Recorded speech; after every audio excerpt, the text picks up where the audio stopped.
Drip, hit him with that intro, my guy. It's hard to do. It smells like Pussy in here. What's it smell like? Pussy.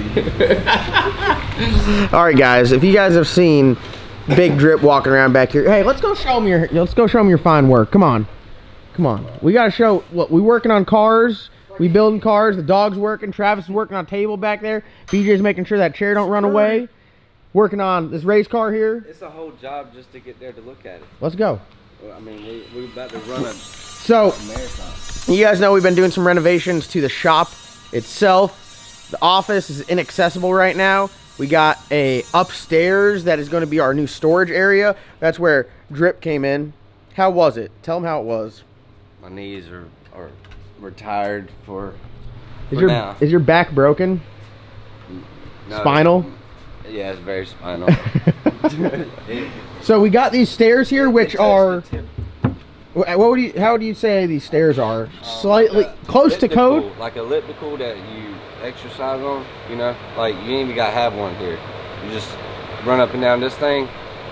They're not to code, but they're close to it. Similar.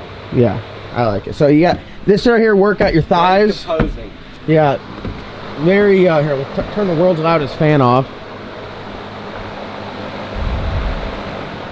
Now, we don't know if the ceiling is load bearing, but it is ready to be walked on. So this is our new storage area. We got some lights up here. We got some shelves up here. Well, not yet, but the shelves are coming. And then we're going to put all our parts up here so we have more room so we don't have as much junk laying around over there. We got some of my old junk here. We got a spare black sheep hood, the hood for the cow. Jeep spare tire, anybody needs it, come get it, 20 bucks. And what about this? What about the we might just give it away. What about, can I jump on this? You think I'd go through?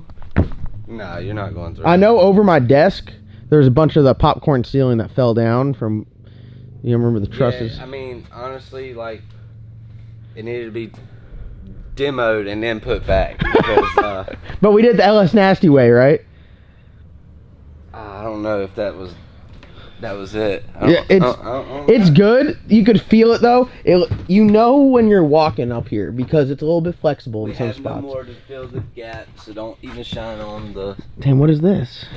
Yeah, we don't have no more. We're one short. We're one short, dude. Are you kidding me? We got dude, this is like $10,000 in damn plywood. Well, we got an extra 16 sheets. Exactly. And we're still one short. Yeah. Too short. That's a lot. This is a lot of storage space, though. I mean, really, we got to lay it out properly so we don't have just junk. Well, we do have enough there to start our wall. Oh, we're doing a wall now? That's the top half, because this is tongue and groove flooring. It ain't half inch? No, hell no. We're walking around in Lowe's, and some lady comes up to us. We just got all these, and she's like, "Oh, is that half inch?" And we're just like, "What is it? What do you mean it's a half inch? No, it's a tongue and groove." Nor do we work here. We're all about all the time. We're all about helping anyone we can out, but wrong time, wrong place. Out in space, and the question to ask.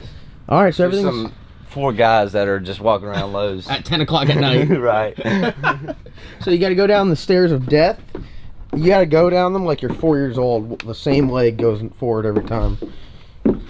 People think you're just insane, but really it's just called life preservation. And then we got a bunch of open space here. All this stuff here is gonna be getting cleaned out. Look at that. Got my 632 sitting there. Hell yeah, big nitrous guy. That's a shame that it's just sitting there, isn't it? It's a damn shame. You know what? Here, I'll just say it right now. For sale, if someone wants to buy it, it's absolutely bad to the bone. 40 grand, come get it. Just right there. Quick, 40 grand. You give me cash, it's yours. You can have it. Go in here, and this is where it's just like chaos. Now that that's done up there, I get to move all the stuff off the walls. Dude, maybe we should do pegboard walls up there. Pegboard. No. Yeah, I hate pegboard. It looks so bad. Do you see my metal pegboard I got in the corner though? It's like Badussi? Macaroni diarrhea. Badussi? Yeah. Yeah. I mean, it ain't it. Nah. It ain't it. It's hard to make something out of that. Now look at, I got this brand new hat, got covered with this damn popcorn ceiling. That's got to go. Oh yeah, also I want to know his boys, Drip, fell right through the damn ceiling, so that's got to get fixed. Nah, his name is Pimp. His initial nickname is Pimp. Pimp. So Drip and Pimp were putting the ceiling up. This is what hurts my heart the most. No, my engine bringing it down. My engine assembly room. Oh, you better hope that this light don't come on. God dang, the light's about to fall out the ceiling, bro. Bro, what? The light's about to fall out. Did you know that? Yeah, probably. No, I didn't. Are you kidding me? And look at this. This is my clean room, bro. This is my clean room. Look at that. Look at that. Look at that. It's about to fall out. But we're putting new LEDs in there. These are like just. What about my clean room, bro? Look at this. Oh no. We're gonna have to do the Rotella, the WD-40 spin on this, and and just keep turning it over. Yeah. Oh, dude, you've been watching my videos, huh? Yeah. I got you. I'm learning a little bit. All right, and we got our bathroom and everything's coming together, so we got it all framed out. Oh, did you fall through there too? Nah. Who was that? Was that Pimp or was that Slick or who was it? That was the squirrels. Oh, the squirrels did that? Yeah, the squirrels did that. I hear you. Yeah, because they were enjoying themselves. I hear you. Look at this. We got washer dryer going over here. We got shitter right here. Two-way mirror because I want to be standing in the shower watching someone take a dump. And standing under this elliptical. Yeah, right there. Pow.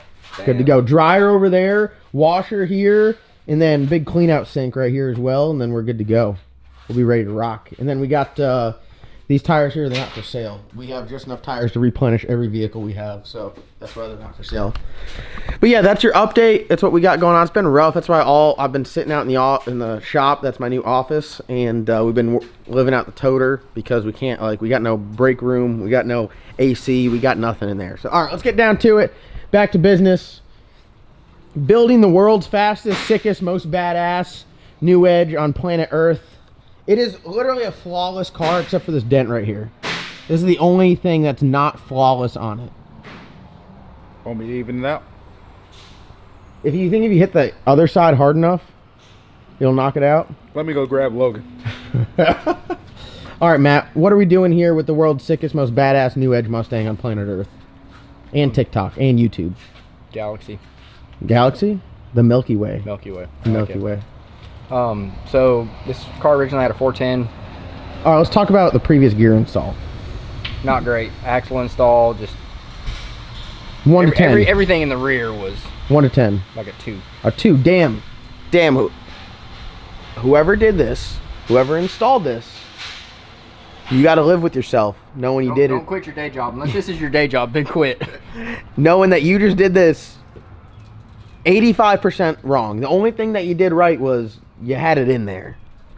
So I like to run the Ford Motorsports gear. It's a really good gear if you're not running a pro gear for an 8.8. They sell a couple different pinion bearing depth tools. So like if you have a Ford gear and you're going from like a 355 to a 373 or 410, 9 times out of 10 you can reuse your pinion shim to set the correct pinion depth. Since we were going from who knows what gear, yeah, and the install and everything, we can't do that. So we need to set our pinion depth correctly and get a good baseline. And you could do this without checking tool.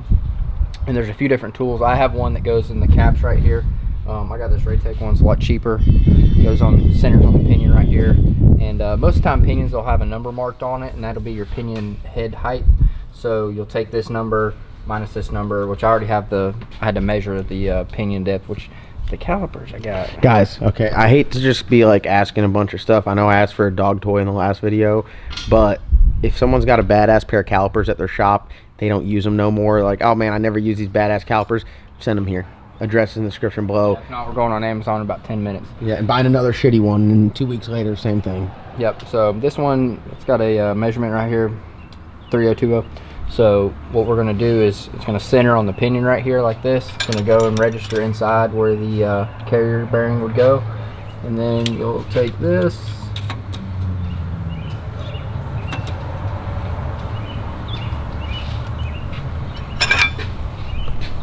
.459. So I'm gonna take that, minus my pinion depth height, and then there's another chart where you use a certain measurement, and you want all that to be 0. So right now I got a 20 thousandth shim in there. So we'll do our measurements, check this and make sure we're close to 0, and that should get us a very, very close starting point for our pinion depth. So right now, and I also have this set up with a setup bearing, so I took the old pinion bearing off and hogged it out with a flat disc on a barrel disc on a die grinder, and with that you can slide it on and off.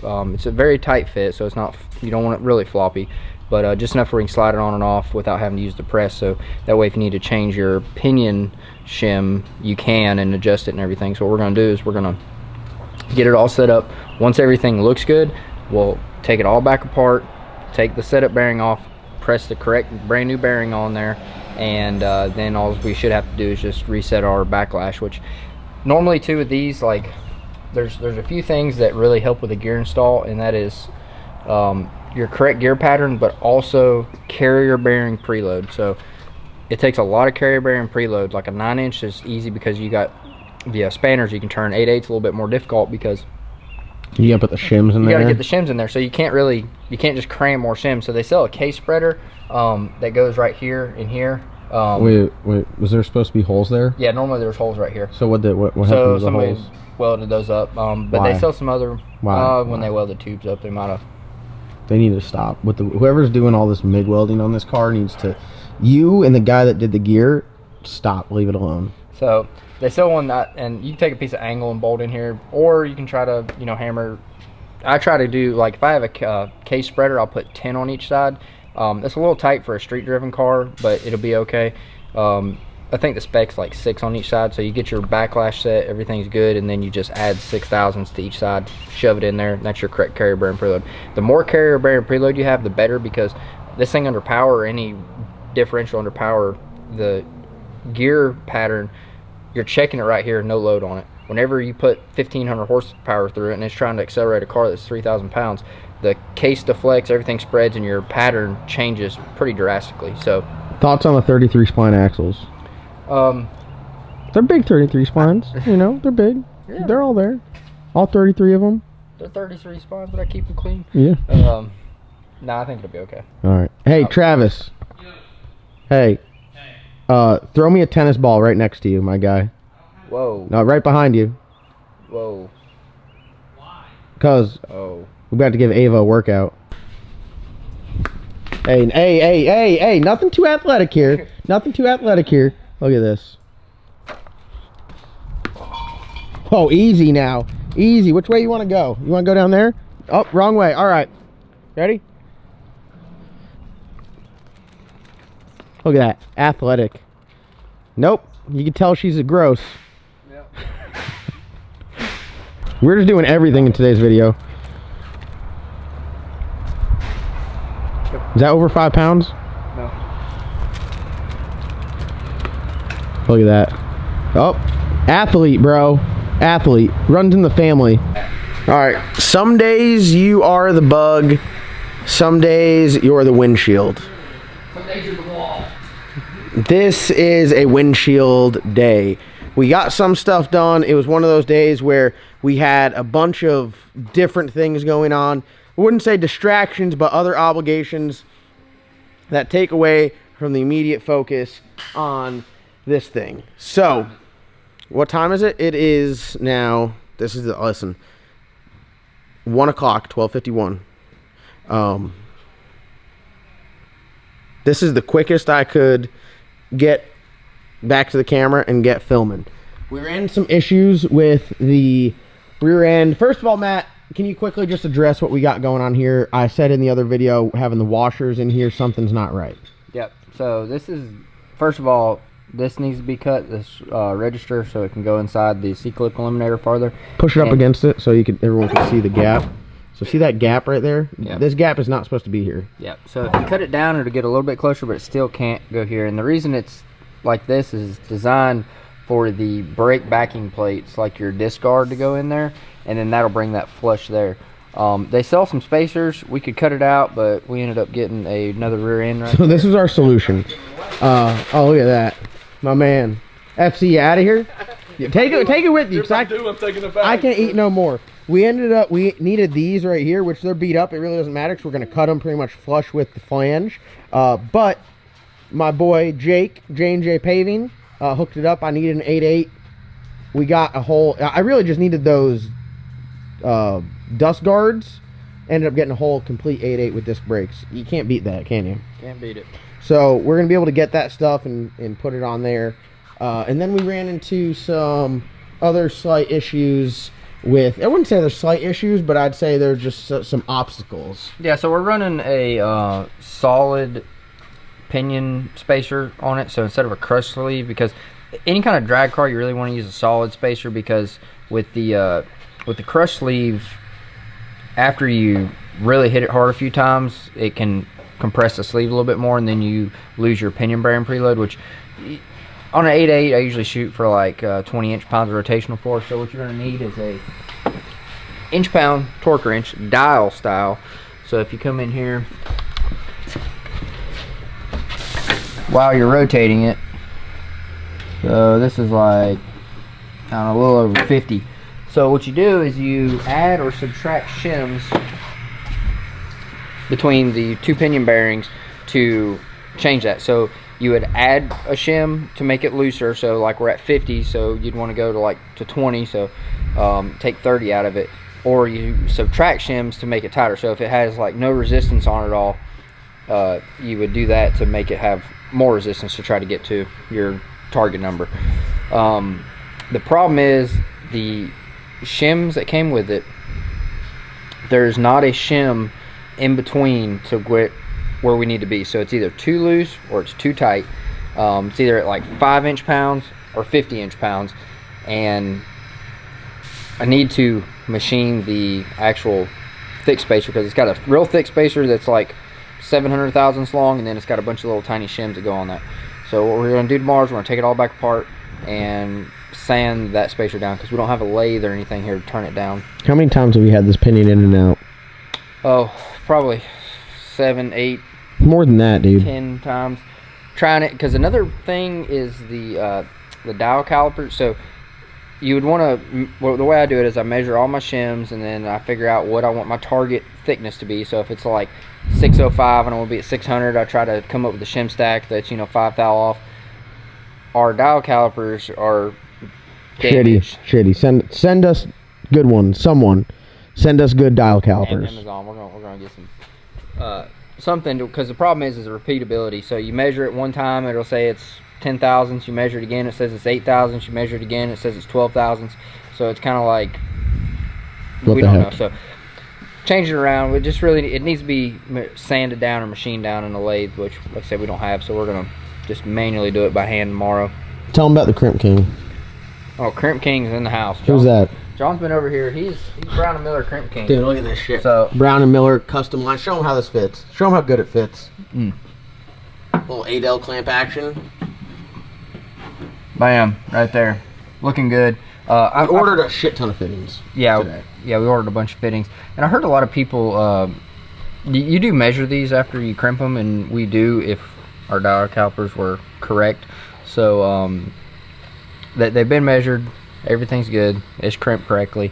I really don't think that once you set the machine up correctly and you're crimping the same stuff over and over, like if you're going from dash 6 to dash 10 to dash 12 to 16 and going all over, you'd want to measure the first few to make sure that you have crimped it correctly and you don't need to go tighter. But we're crimping the same 10 over and over and over.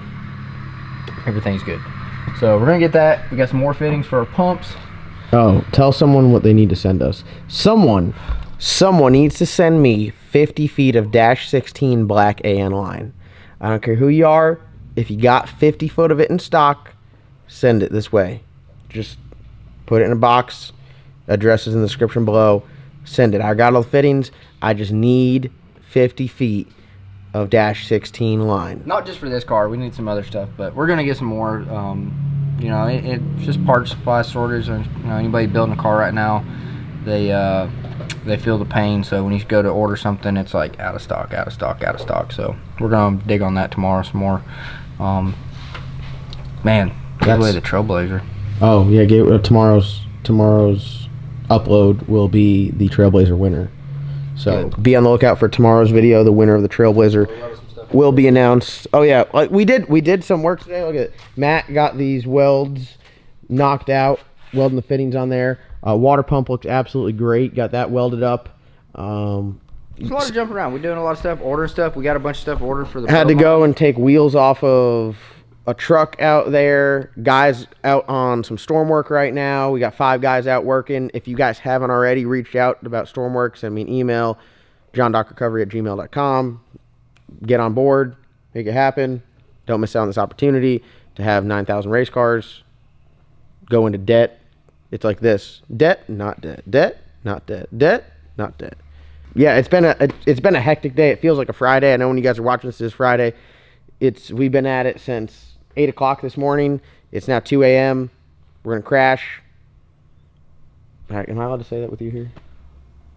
We're gonna go to sleep. Am I allowed to say that with you here? Everybody keeps making jokes, and I don't know why. I don't remember anything. All right, well, that's gonna wrap today's video. Listen, some videos are great, others are a struggle. Today has been a tough one. We've been fighting to get through it. Thank you guys so much for watching. Like always, comment, like, subscribe. We got a bunch of badass hot rods coming together. Hey, we're building a race car. Matt, what'd you tell me to do all day today? John said, "Hey, what do you need me to do?" And I said, "Build it." And what did I do? Build it. Just do something. Just grab something. Start making something. Fuel tank mounted, battery mounted. Yeah, mess something up. You know. Wow. Say, "Hey, we got a problem, Matt." What'd I mess up? Hit him with the facts. No, nothing today. Today. All right, that's gonna wrap today's video. Oh, look at this. Oh yeah, I got a new MIG lead on. Brand spanking new. It's always an upgrade here. We Always were upgrade. talking before when I first got here. You couldn't see in here, and I even said like, "Hey man, I can't see in there." And John's like, "What are you talking about? The lights are great in here." And I'm thinking like, "What?" And then we had one flashlight, the flashlight. Hey, does anybody know where not a flashlight is? It's the flashlight. Look, now we got them just hanging everywhere. They're just like, oh yeah, bug zappers, hard at work. Damn, that thing just ate shit right there. Smoked. Oh, and so now the light in here is great. We got shelving. We got a fitting section, a crimp section. We got a fab section. We got lights look outside. Look at the exterior lighting. Yeah. Look at this. Not only did we not have lights inside, but now we have lights outside.